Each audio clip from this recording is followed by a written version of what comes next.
Family doesn't demand money, Derek. Family supports each other.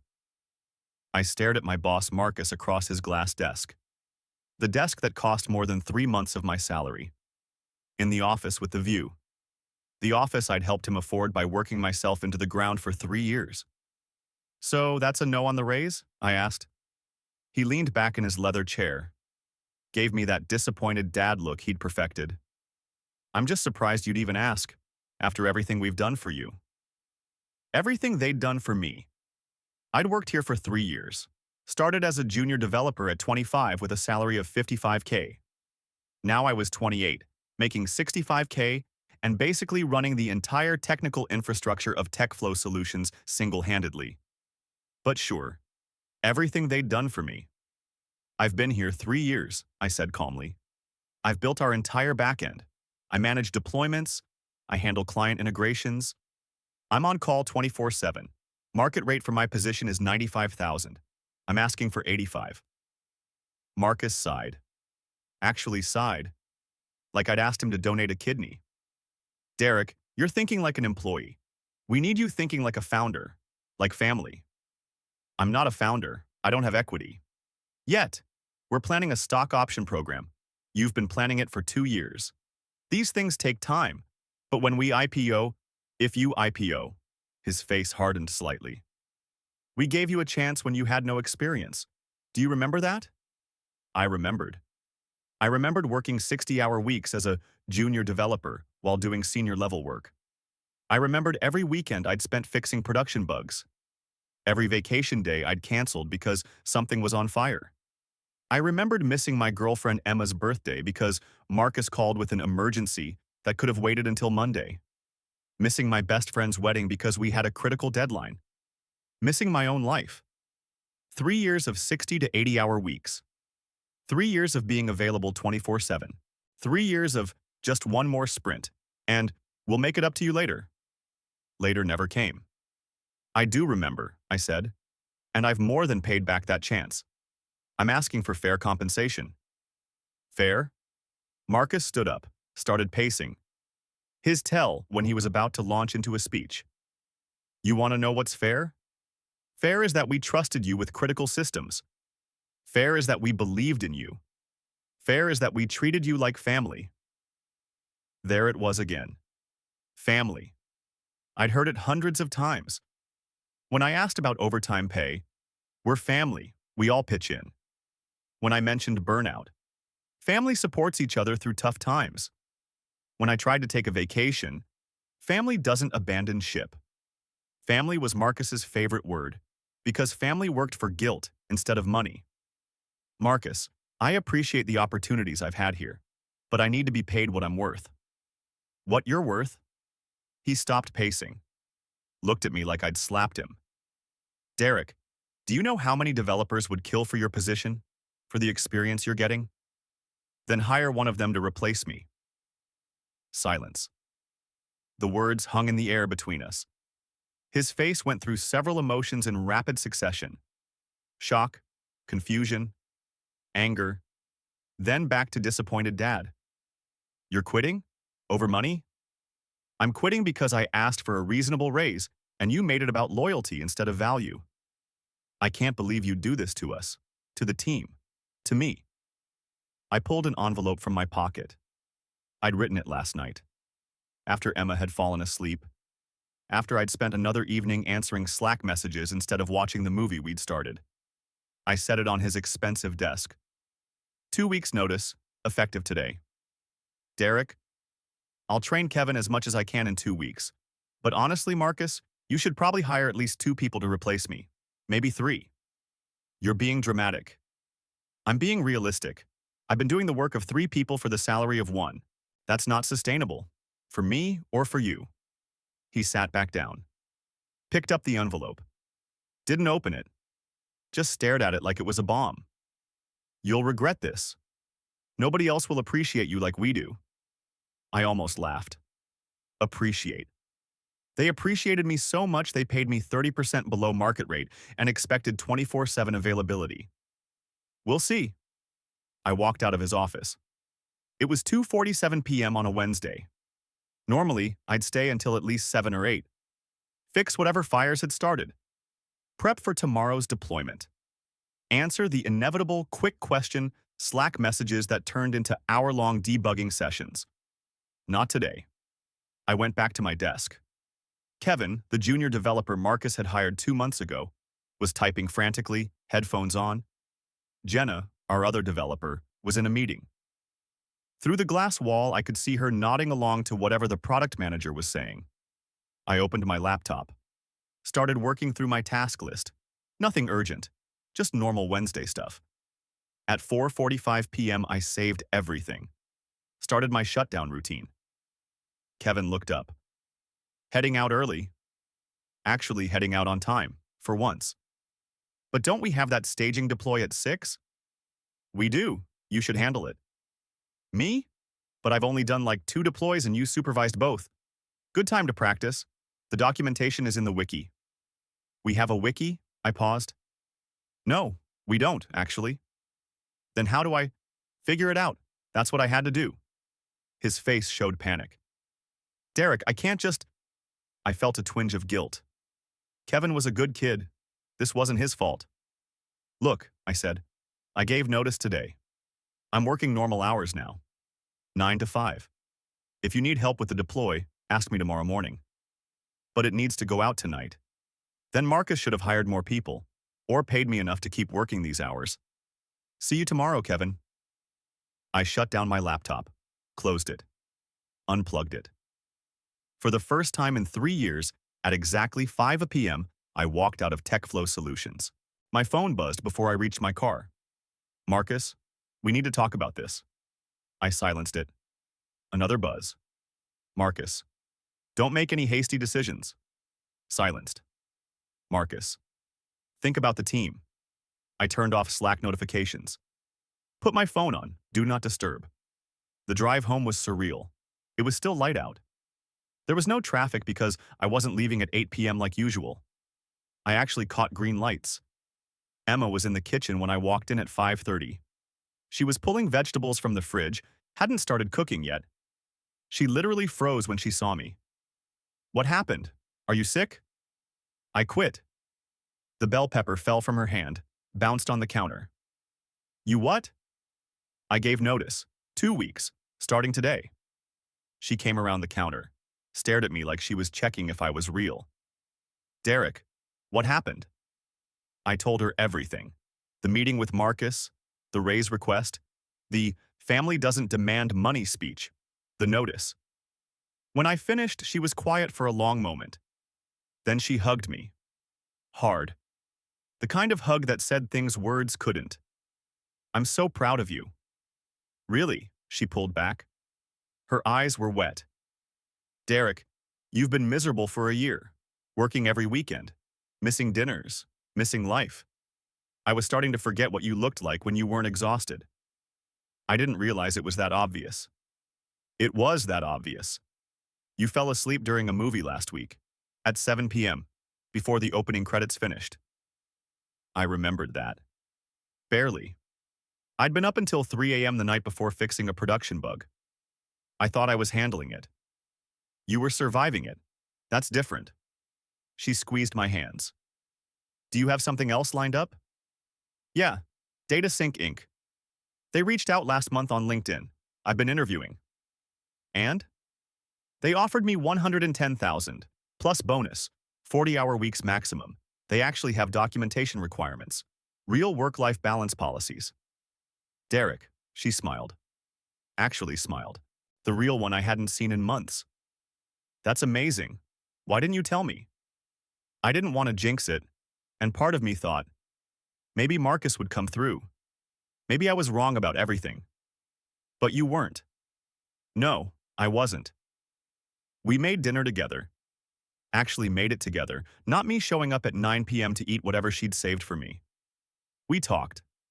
About her day. She was a physical therapist, had her own stories about difficult clients and workplace drama. About my day, about plans. Real plans. For weekends. For evenings. For a life that existed outside of TechFlow. It felt foreign. Good, but foreign. Like I'd forgotten what normal felt like. Around 8 p.m., my phone started vibrating.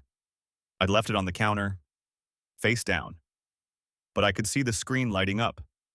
Again, again, again. Emma glanced at it. You going to check that? I looked at the phone, at the lights flashing like an alarm. Thought about 3 years of dropping everything. Every dinner, every plan, every moment. For what? For a company that called me family but paid me like an intern? No. No? Whatever it is, it can wait until tomorrow. The phone kept buzzing. I flipped it over. Saw the notifications. Marcus. Critical bug in production. Need you ASAP. Marcus. Client portal is down. How fast can you get online? Marcus. Derek, this is urgent. Call me now. Jenna. Hey, Marcus is freaking out. There's some production issue. He's looking for you? Kevin. Derek. I'm so sorry, I think I broke something with the deploy. Marcus is furious. Can you help? I set the phone back down. Face down. Silent. Production issue? Emma asked. Yep. What are you going to do? I thought about it. About every time I'd dropped everything. Every plan I'd canceled. Every boundary I'd let them cross because it's an emergency. About Marcus saying, family doesn't demand money, 8 hours ago. Nothing. Nothing? It's 8 p.m. I'm off the clock. I gave notice today. I'm not their on-call developer anymore. But the client portal? Marcus has other developers. He has documentation. Well, no, actually, he doesn't have documentation because he never gave me time to write it. But that's his problem now. Emma studied my face. You're serious? Completely serious. Who are you and what did you do with my boyfriend? I laughed. Actually laughed. I'm the version of your boyfriend who remembers he has a life. The phone buzzed again. And again. And again. I turned it completely off. We finished dinner, cleaned up together, started a movie, an entire movie, start to finish. No interruptions. When the credits rolled, Emma turned to me. How do you feel? I thought about it. Really thought about it. Lighter. Like I've been carrying something heavy for so long I forgot it was there, and now it's gone. Good. She curled into my side. You deserve to feel light. We went to bed at a reasonable hour. Not 2 a.m. after a production fire. Not midnight after just one more bug fix. 10:30 p.m., like normal people. I lay there in the dark, Emma asleep beside me. My phone was off. Silent. No buzzing. No notifications. No emergencies. For the first time in 3 years, I wasn't on call. And tomorrow? Tomorrow I'd walk into TechFlow at 9 a.m., work exactly 8 hours, and walk out at 5 p.m. for 13 more days. Then I'd be done. The thought should have scared me, should have felt like falling. Instead, it felt like flying. I fell asleep with a smile on my face. Tomorrow was going to be interesting. I walked into the office at 9 a.m. sharp. The atmosphere was wrong, tense, like everyone was waiting for something bad to happen. Kevin looked like he hadn't slept. His eyes were red, hair sticking up at odd angles. He was hunched over his laptop like it had personally betrayed him. Jenna was stress-eating M&Ms from a bag the size of her head.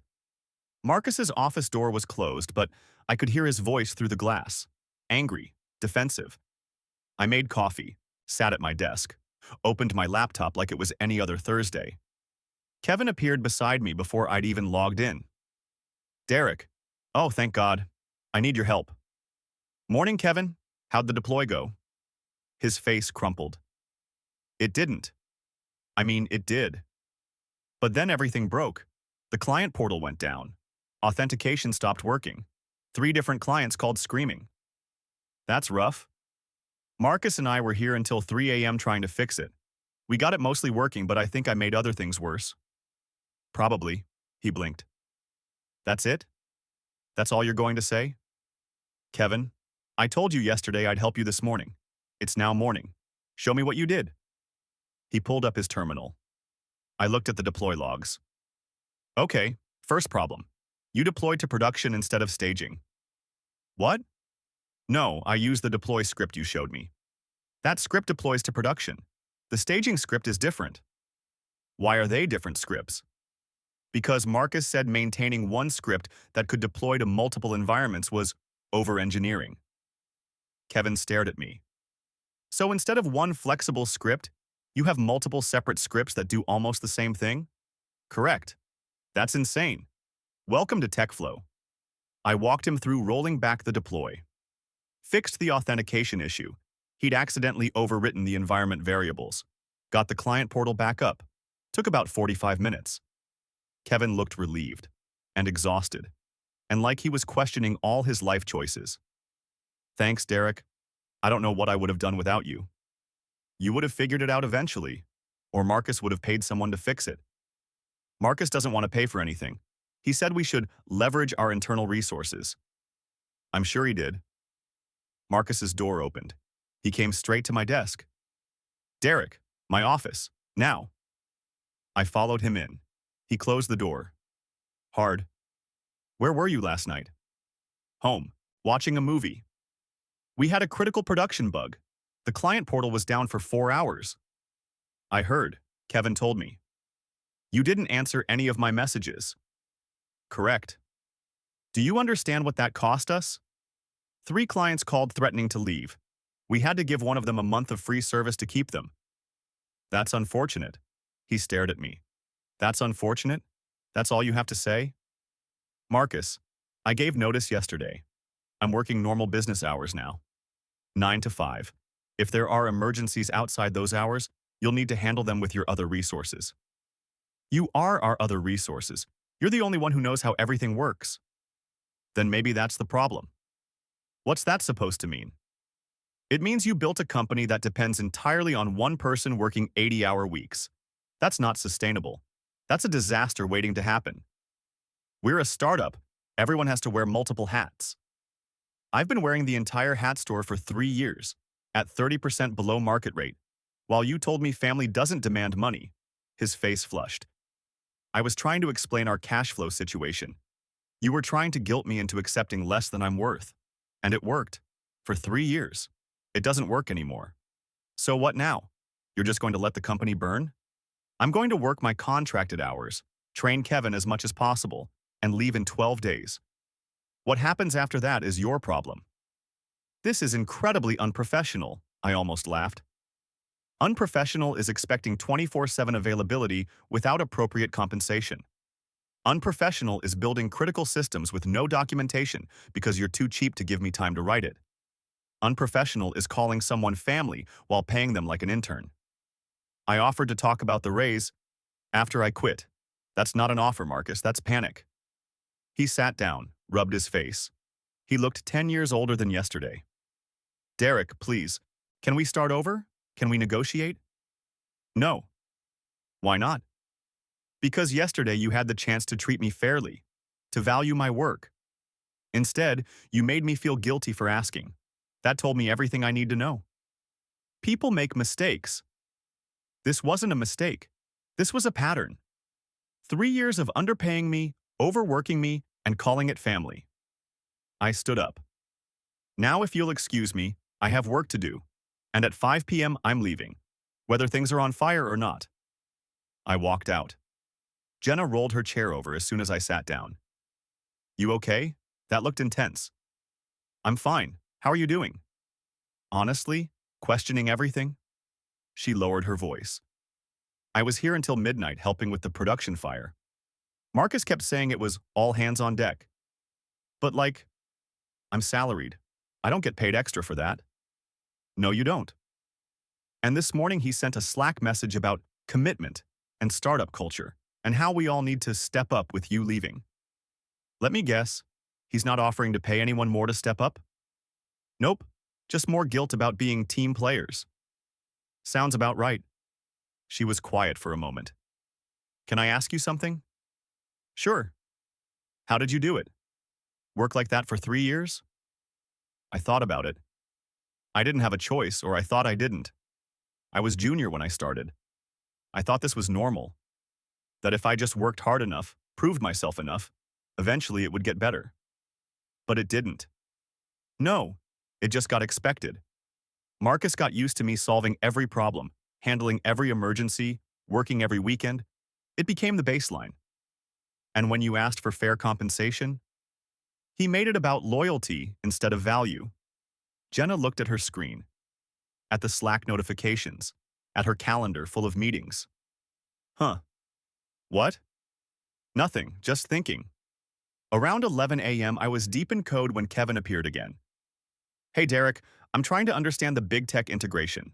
Can you walk me through it? Sure. I pulled up the codebase.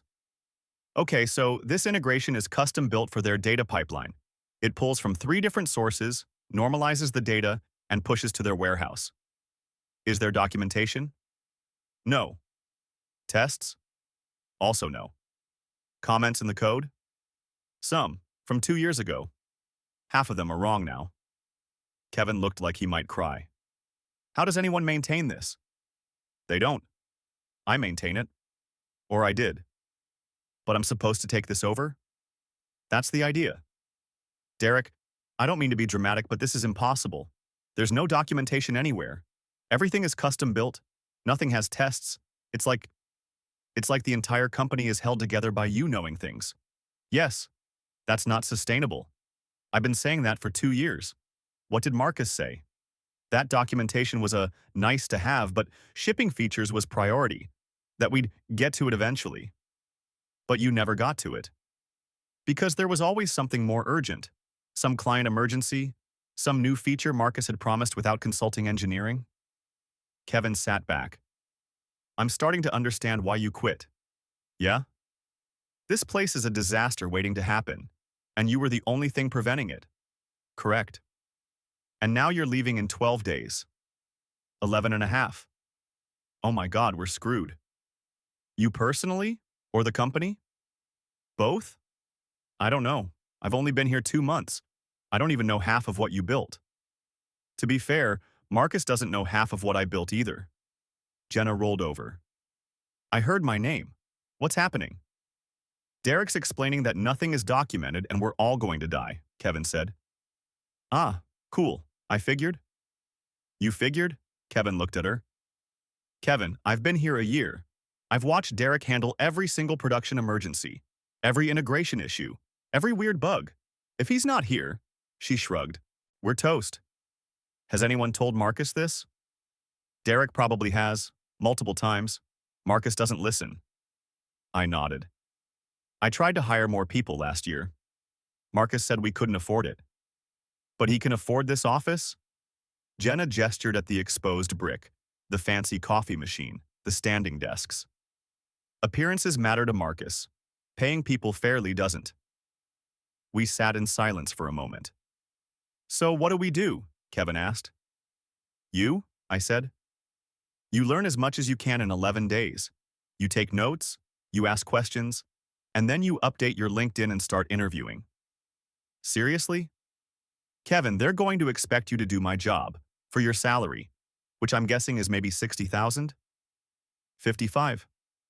They're going to expect you to do a $110,000 job for 55,000, and they'll call it growth opportunity and stepping up. Jenna cursed under her breath. He's right. That's exactly what they'll do. What about you? Kevin asked her. Me? I'm thinking, really hard. At 5 p.m. I saved my work and shut down. Kevin was still working. So was Jenna. So were most of the engineers. Leaving? Marcus called from his office. Not quite accusatory, not quite neutral. Yep, see you tomorrow. We have the big tech integration call at 7. Then you should get on it at 7. I'll be unavailable. Derek. 11 more days, Marcus. Get used to it. I walked out. My phone started buzzing around 6:30. Marcus. Big Tech is asking technical questions on the call. Need you here.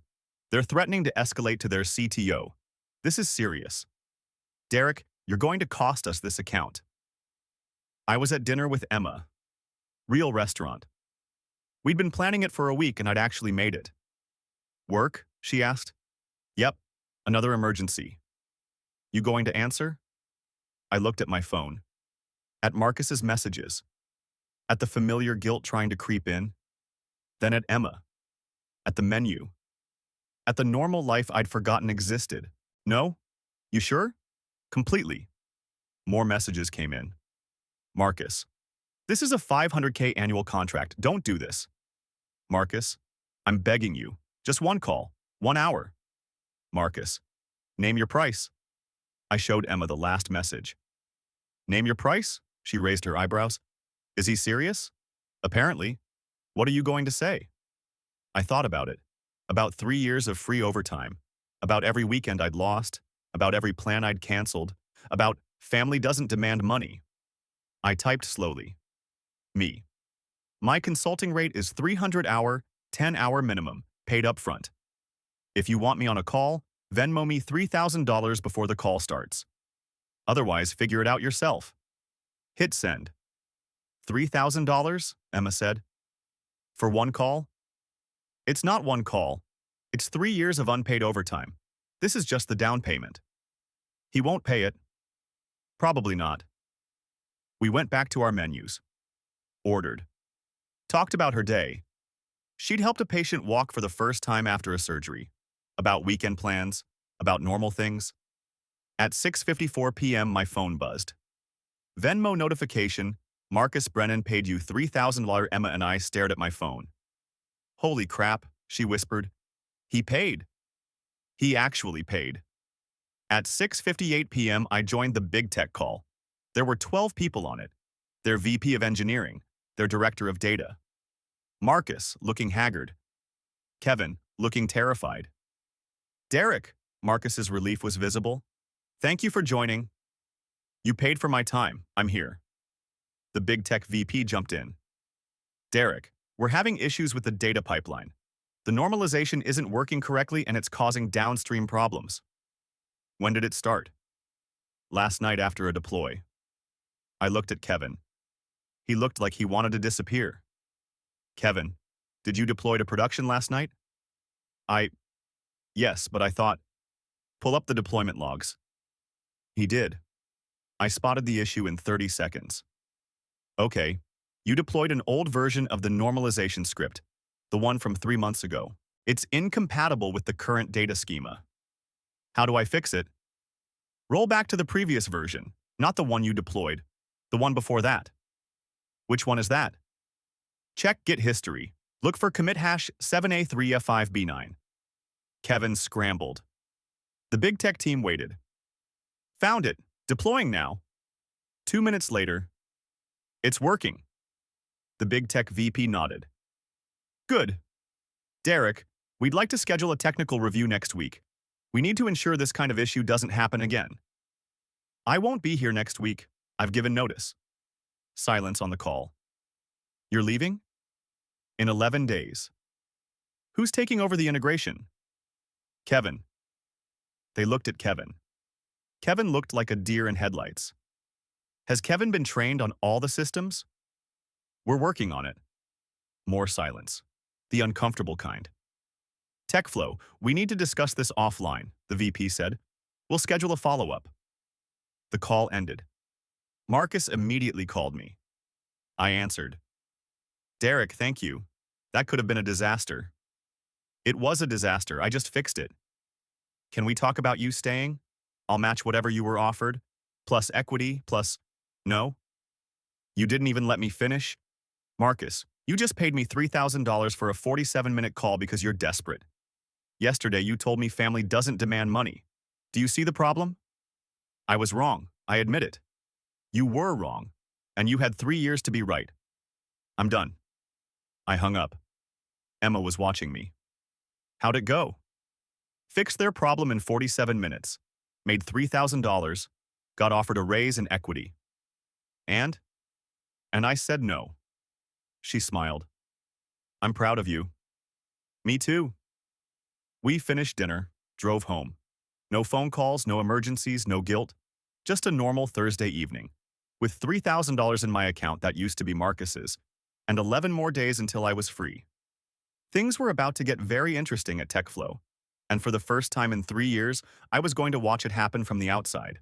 Friday morning, day 3 of my notice. I walked in at 9 a.m. to find Marcus in an emergency meeting with the leadership team. Through the glass walls, I could see him gesturing frantically while the VP of sales looked grim. Kevin was at his desk, staring at his screen like it contained the secrets of the universe. Jenna wasn't there yet. I made coffee, sat down, opened my laptop. At 9:23, Marcus's meeting ended. He came straight to my desk. Big Tech wants a call at 10. Okay, they're bringing their CTO. Sounds serious. Derek, he lowered his voice. I need you on this call. They're spooked about you leaving. I can be on the call during business hours, which this is. I mean, I need you to reassure them. Tell them the transition will be smooth. Will it be? What? Will the transition be smooth? Kevin's been here 2 months. He didn't know we had separate deploy scripts. He's never touched half the systems I built. Will it actually be smooth? Marcus's jaw tightened. We'll make it work. That's not reassuring, Marcus. That's hoping. Just, please, be professional on this call. I'm always professional. I show up. I do my job. I leave at 5. Very professional. He walked away without responding. At 10 a.m., the Big Tech call started. Their CTO was a woman named Sarah Chen. She had the look of someone who'd seen every kind of vendor disaster and had zero patience for any of them. Let's cut to the chase, she opened. Derek, you're leaving in what, 10 days? 11. And Kevin is taking over the integration? That's the plan. Kevin, how much experience do you have with enterprise data pipelines? Kevin looked like he wanted to climb through the screen and escape. Some? I worked on a smaller pipeline at my last job. How many records per day? About 50,000? We're processing 20 million records per day through your integration. That's 400 times your previous experience. Silence. Derek, Sarah continued, how long did it take you to build this integration? About 6 months, full-time. And how long have you been maintaining it? 2 years. So you have 2.5 years of deep knowledge about our specific needs, our data formats, our edge cases. And Kevin has 2 days, Kevin said quietly. Sarah looked at Marcus. Marcus, help me understand how this transition is going to work. Marcus launched into a speech about knowledge transfer and documentation and sustainable processes. Sarah cut him off. Is there documentation? We're working on... Is there documentation right now? Today? Not comprehensive documentation, but... So no, she turned to me. Derek, if you left today, could Kevin run this integration? I thought about lying, about being diplomatic, but I was done lying for TechFlow. No. Could anyone? No? How many systems did you build that have this same problem? Most of them, Sarah sat back. Marcus, I'm going to be direct. We pay you $500,000 annually. A significant portion of that value is this integration Derek built. If Derek leaves and the integration fails, we're terminating the contract. Sarah, I assure you, I don't want assurances. I want a plan, a real one, with timelines and deliverables and redundancy. We'll have that to you by Monday. You have until end of business today. If I don't see a credible transition plan by 5 p.m., we're putting the contract on hold pending review. The call ended. Marcus sat frozen for a moment, then exploded. Derek, do you realize what you just did? Answered honestly? You told our biggest client we're going to fail. No, I told them the truth. There's a difference. You could have lied. You could have said it would be fine. And when it wasn't fine, when the integration broke and Kevin couldn't fix it, that would be better? We could have dealt with that later. That's your entire business model, isn't it?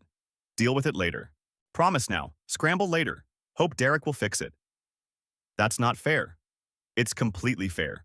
You built a company on my unpaid overtime and called it startup culture.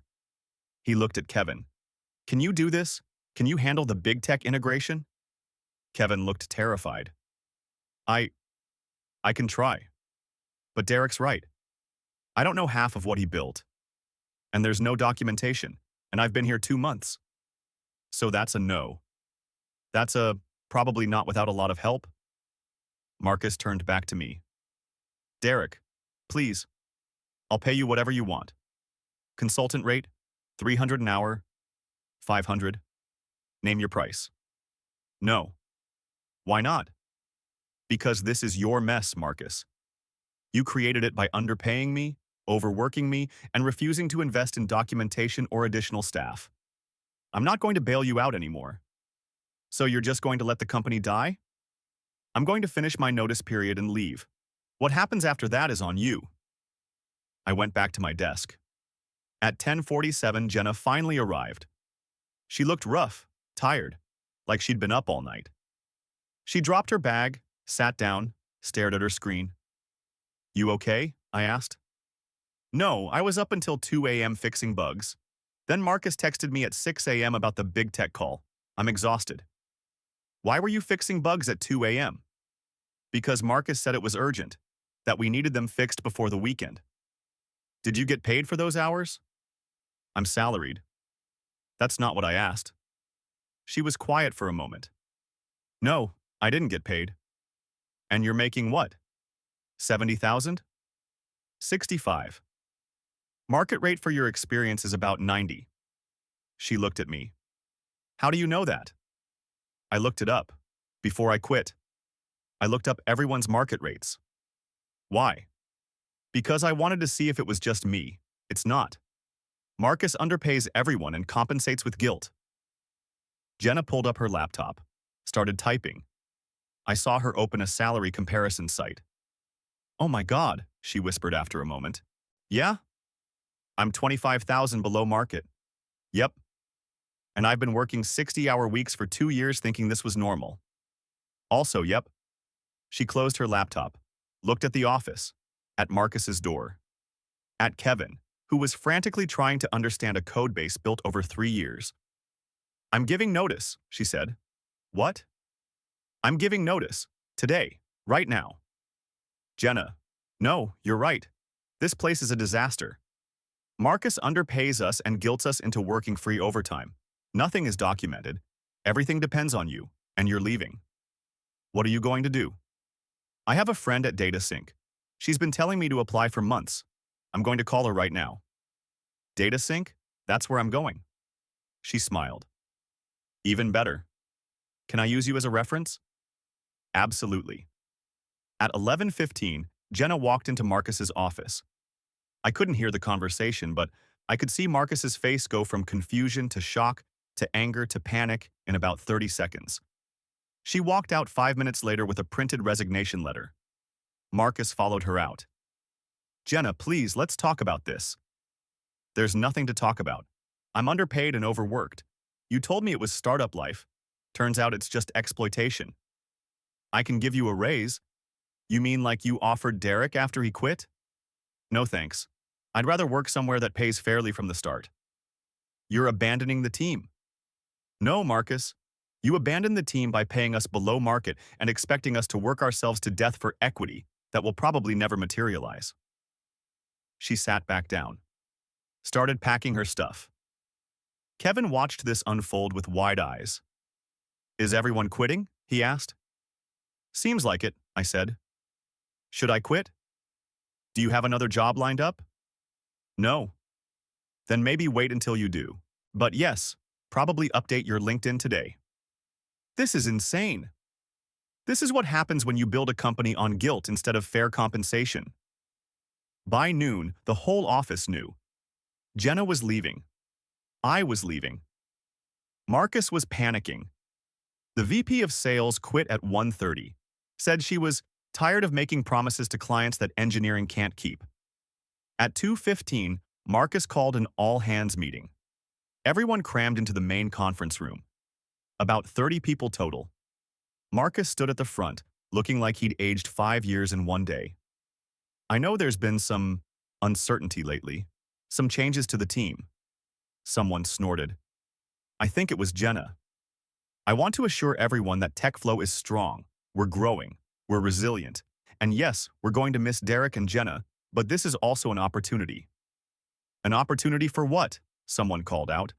For others to step up, to take on more responsibility, to grow. Are you going to pay us more for that responsibility? Jenna asked. Marcus's smile faltered. We're a startup. We all have to make sacrifices. You mean we have to make sacrifices? Your salary is what, 200,000? That's not. You drive a Tesla. You have the corner office. You expense every meal. But we're supposed to work free overtime and be grateful? The room was silent, everyone watching. Jenna, this isn't the time. When is the time, Marcus? When is the right time to talk about how you underpay everyone and call it startup culture?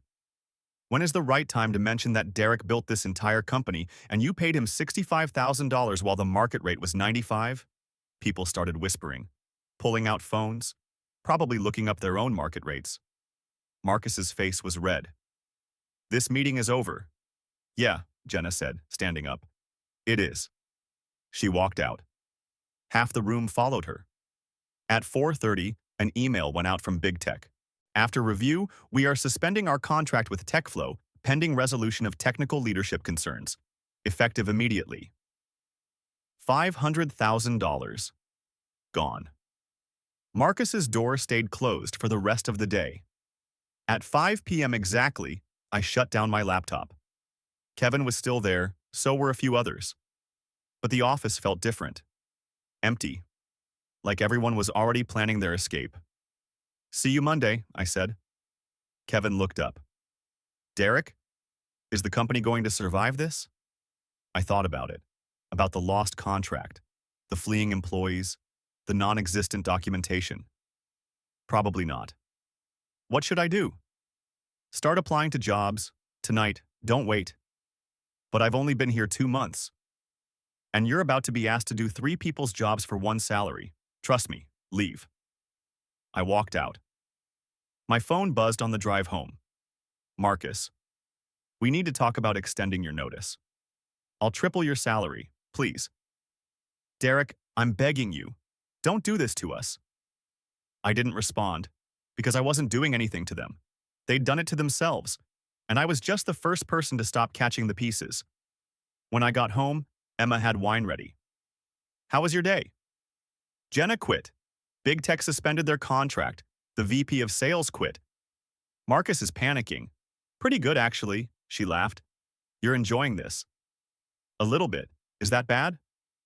After 3 years of exploitation? No, that's karma. We clinked glasses. 8 more days, I said. 8 more days until you're free. 8 more days until they realize what they lost. And honestly, I couldn't wait. My last week at TechFlow was surreal. Monday, 2 more developers gave notice. Tuesday, a client called screaming about a broken integration. Nobody knew how to fix it. I was in meetings all day. Wednesday, Marcus offered me equity. Real equity this time. 10% of the company. I laughed and said no. Thursday, Kevin gave his notice. He'd gotten an offer from a competitor. They were paying him $75,000, $20,000 more than TechFlow.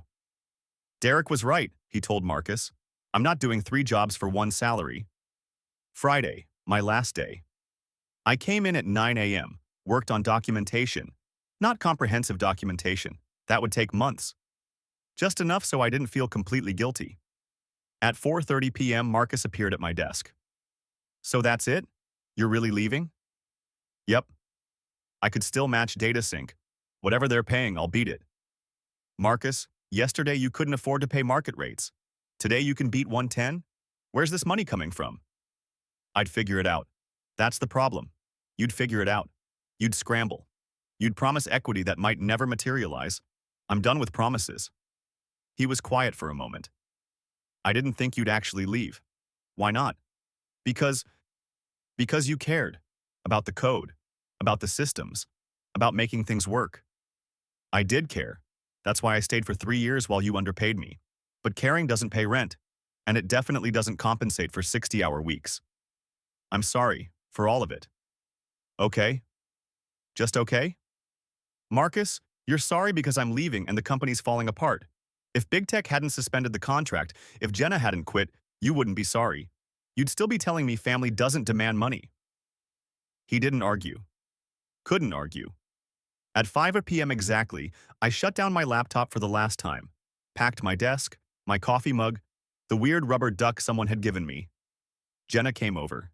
You did it. You actually escaped. So did you. DataSync called me for a reference yesterday. And? I told them you're brilliant and they'd be lucky to have you. She hugged me. See you there in 2 weeks. I walked out of TechFlow Solutions at 5:13 p.m. on a Friday. Didn't look back. Monday morning, I started at DataSync. The office was nice, not startup fancy, just professional, clean. Tom from HR walked me through orientation. Standard hours are 9 to 5. If you need to work late for any reason, you submit the overtime and get paid for it. Paid overtime for salaried employees? Of course, we value your time. Huh. If you're sick, you're sick. Don't work. We have unlimited sick days. Unlimited? You're an adult. We trust you not to abuse it. And honestly, most people use fewer sick days when they're not tracked. This is wild, Tom laughed. Derek, you came from a startup. Things are different here. We believe in work-life balance, not as a buzzword, as actual policy.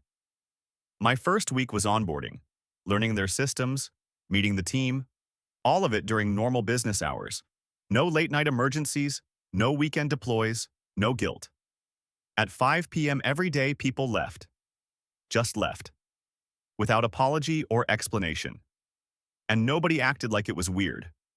By week 2, Jenna started. We got lunch together. This place is insane, she said. My manager asked me if I needed anything to be successful. Not, can you work this weekend? Just, what do you need? I know, it's like a functional workplace. Is this what normal companies are like? Apparently. I wasted 2 years at TechFlow. We both did. No regrets, though? I thought about it. None. I learned what I'm worth. And what I won't tolerate. 3 months after I left, I got a LinkedIn message from Kevin. Dude, TechFlow is imploding. 2 more clients left. They're down to like 15 employees. Marcus is trying to sell the company, but nobody wants it. Just thought you should know. I showed Emma. How do you feel? She asked. Fine, is that bad? No, that's healthy. 6 months after I left, I was at the grocery store on a Saturday afternoon. I was in the cereal aisle, debating between 2 brands, when I heard my name. Derek? I turned. Marcus. He looked rough. Tired. Older. The Tesla was probably gone. He was carrying a basket with frozen dinners. Marcus. Hi. How are you? Good. Really good, actually. That's great. He seemed like he wanted to say more. Couldn't figure out how. How's TechFlow? I asked. We had to downsize. Lost a few more clients after you left. Trying to rebuild. I heard. Kevin mentioned it. Kevin's at DataSync too? Yeah, doing great there. Marcus looked at his basket. At my cart with fresh vegetables and actual food. At the distance between who we were now. I should have paid you fairly, he said finally. I should have listened. Yeah, you should have. Would it have made a difference if I'd given you the raise when you asked? I thought about it honestly. Maybe, if it had come with actual changes, better work-life balance, more staff, documentation time. But just the money? Probably not.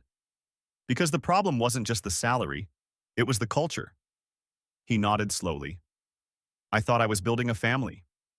You were building a company, Marcus. Companies need fair pay and boundaries. Families need respect and reciprocity. You had neither.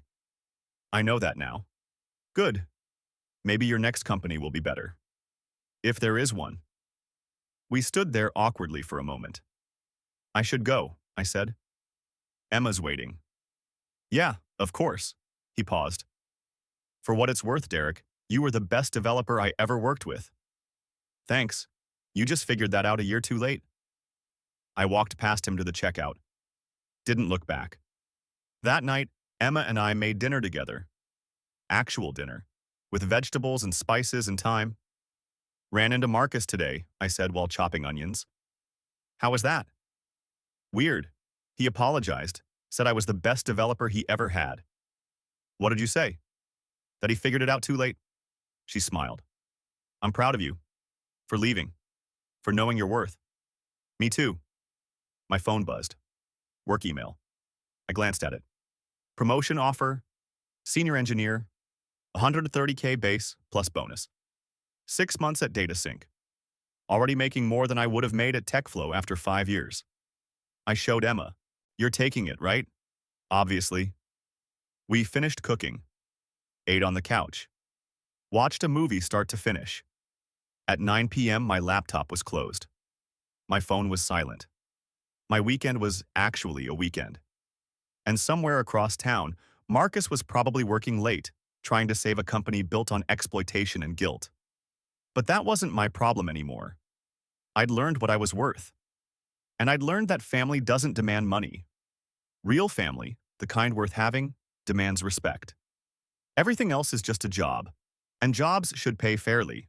Or you walk away. Simple as that.